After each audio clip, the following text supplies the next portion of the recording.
Drive north into the coal country of Pennsylvania, through the rolling hills and deep valleys, and you'll eventually find a road that simply stops.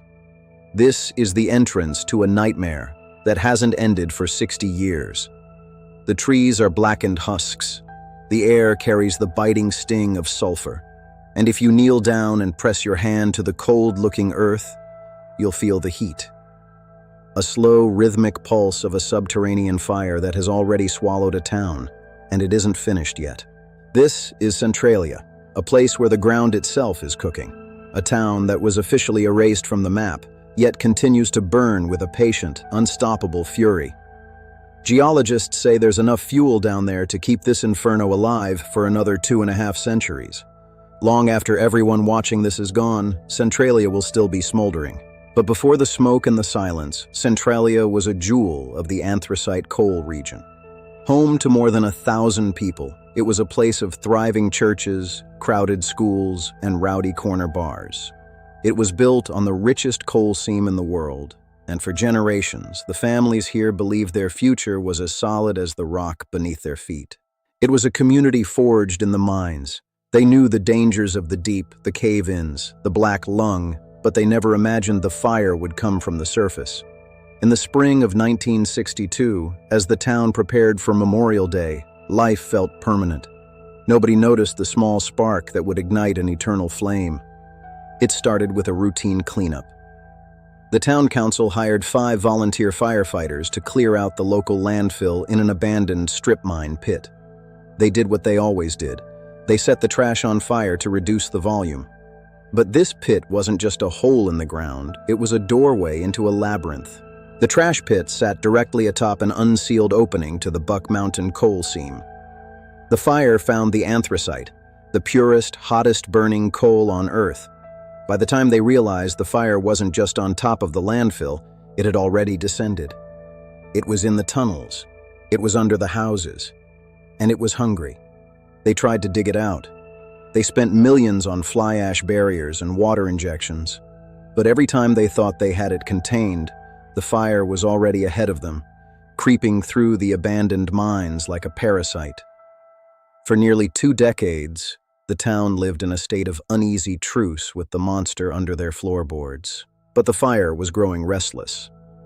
In the 1970s, the signs became impossible to ignore. Gardens grew warm in the dead of winter. Snow refused to settle on certain streets. In 1979, gas station owner John Coddington lowered a thermometer into his underground fuel tank. It read 172 degrees. The ground itself was cooking the gasoline. Soon, it wasn't just the heat, it was the air. Toxic clouds of carbon monoxide and sulfur dioxide began to seep into basements and living rooms. Families slept with windows open in the freezing winter, terrified they wouldn't wake up in the morning. The fire was no longer a secret. It was an occupant in every home. Then, on a cold February morning in 1981, the disaster nearly claimed its first life. 12-year-old Todd Domboski was exploring a wisp of smoke in his grandmother's backyard when the earth simply vanished beneath him. He plummeted into a 150-foot chasm of hot mud and lethal gas. Todd caught a tree root and held on for his life, screaming into the sulphurous dark. His cousin, Eric, heard him and dragged him out just as the ground around the hole began to collapse further. The story hit the national news, and for the first time, America saw the true horror of Centralia. The ground was literally eating children. Suddenly, the world was watching. 60 Minutes arrived, then the national networks. The government could no longer look away. A federal study concluded that extinguishing the fire would cost over $600 million, more than the entire town was worth. The decision was made. They wouldn't save the town. They would erase it. In 1984, Congress appropriated $42 million for a total buyout. But this wasn't a relief. It was a tragedy. It split the town in two. Neighbors who had been friends for decades stopped speaking. Some wanted to take the money and run. Others, mostly the elderly, refused to abandon the only homes they'd ever known. One by one, the houses were razed. One by one, the families left, their memories loaded into moving trucks. The streets began to lead to nowhere. The schools closed. the theaters went dark. Centralia was being systematically deleted, house by house, until only a skeletal grid remained in the encroaching forest. Even the holy places weren't spared. St. Ignatius, the center of Catholic life for thousands, was torn down when the fire moved directly beneath it. Only the Assumption Church, built on a rare outcrop of solid rock on the hill, was spared. It stands today as a silent sentinel over a graveyard of houses. In 2002, the final insult arrived. The U.S. Postal Service revoked Centralia's zip code, 17927. In the eyes of the government, Centralia no longer existed. It was a non-place, a void. But for the 7 residents who legally fought to stay, it was still home, even if the world had moved on. In the absence of a town, a new legend grew. Route 61, the main road in, had buckled and cracked from the heat. It was closed and left to rot. But then the artists came. Over decades, a nearly mile-long stretch became the Graffiti Highway, a vibrant, chaotic monument to the town's memory, visited by thousands every year. But even that was deemed too dangerous. In April 2020, under the cover of the pandemic, the owners trucked in 9,000 tons of dirt. They buried the Graffiti Highway, effectively silencing the last colorful thing about Centralia. Now it's just a long dirt mound, another part of the town hidden under the earth.